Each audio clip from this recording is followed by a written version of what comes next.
Here's what I want to say about the forgiveness thing. I've always thought that, when something terrible happens and then somebody well-intentioned, spiritually well-intentioned says, well, you just need to forgive that other person for this horrible thing. Like if you were really evolved, you would be able to forgive them. And I always think, again, just like we were talking yesterday, it's like telling somebody, let it go. This stuff doesn't work because our systems have reasons for why they hold on to things until you do the inner work that often involves forgiving yourself, you know? So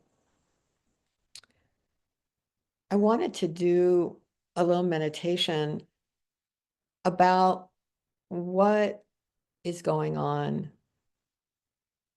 This is something you can repeat many, many times on different topics, but what is currently up for you that you may need to forgive yourself for? And it could be something like what she just described.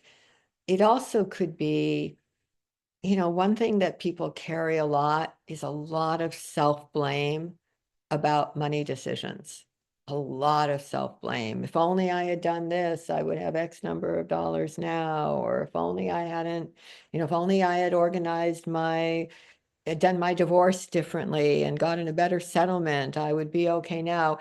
And I write a lot about that and It's Not Your Money, because while I totally understand on a practical level where all that comes from, divine source has a different opinion about that, which is that no person, place, or thing is your source. So at whatever point you're willing to step into the circle of self-forgiveness and say, yes, I mean, this isn't about whitewashing things or, it's all good. You can deeply wish something might have been handled differently. And yet, the act of going in with self-forgiveness, knowing that the divine is the source, not the ex-partner that you didn't do a good deal with, not the house that you wish you'd sold for $50,000 more. I mean, everybody often, not everybody, but many people have these things that they carry, these regrets that keep that ring of fire that we were talking about yesterday, that feeling of if only I'd done this and now it's too late and, made this decision, made that decision. And it all can just be that endless, you know, rat in the cage going round and round and round and round, when in fact, divine source is always saying, as soon as you're willing to truly do the inner work, do the inner release, like we're doing on these calls and in the forum, doing this for self-forgiveness, feeling the feelings, offering everything over, opening to the divine as the beneficent source of all. Once you're actually doing that, new beginnings can come all the time.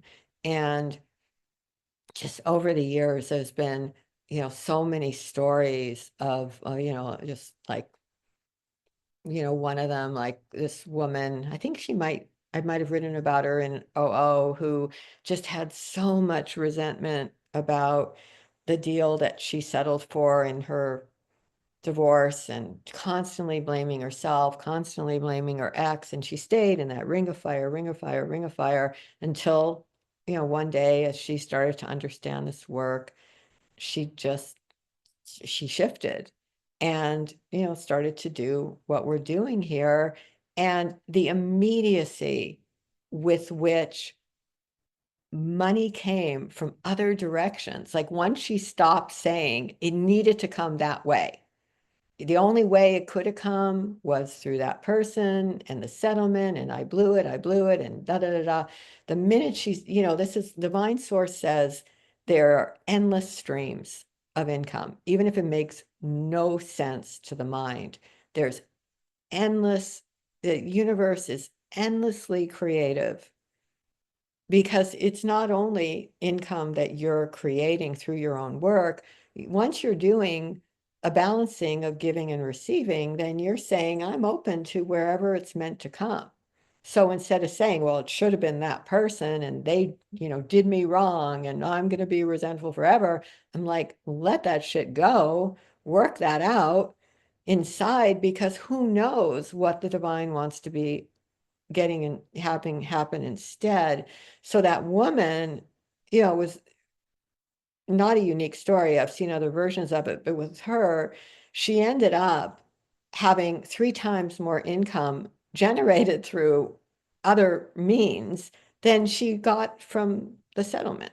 So, but she had to become available to that experience of the self-forgiveness and the openness to receive. And it makes me think of that thing that somebody put on the chat yesterday. It really struck me when she said sometimes people bond together out of a shared sense of unworthiness or a shared sense of, they did me wrong. And, then people bond with each other like, yeah, we're all, women that got messed with in our divorces or whatever. And you can create an entire identity out of it, just to use that as an example.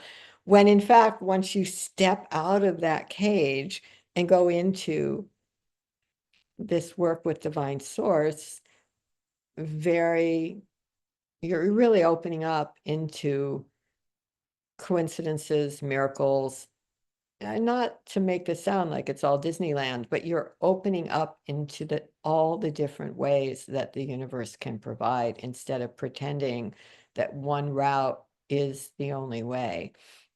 So I think that forgiving past seeming mistakes about money is huge. And also, this is a big one for a lot of people, forgiving this idea of wasting time. Because I actually think time and money are very related. And this idea of like, oh, I wasted all these years and, career I hated or I wasted. People have so many versions of this. And again, divine source operates outside of time and space because it takes you to the soul level that says, okay, well, who knows what you were learning with all that? You may be finding that out once you stop torturing yourself for it happening. You can say to the divine, what was I learning through that?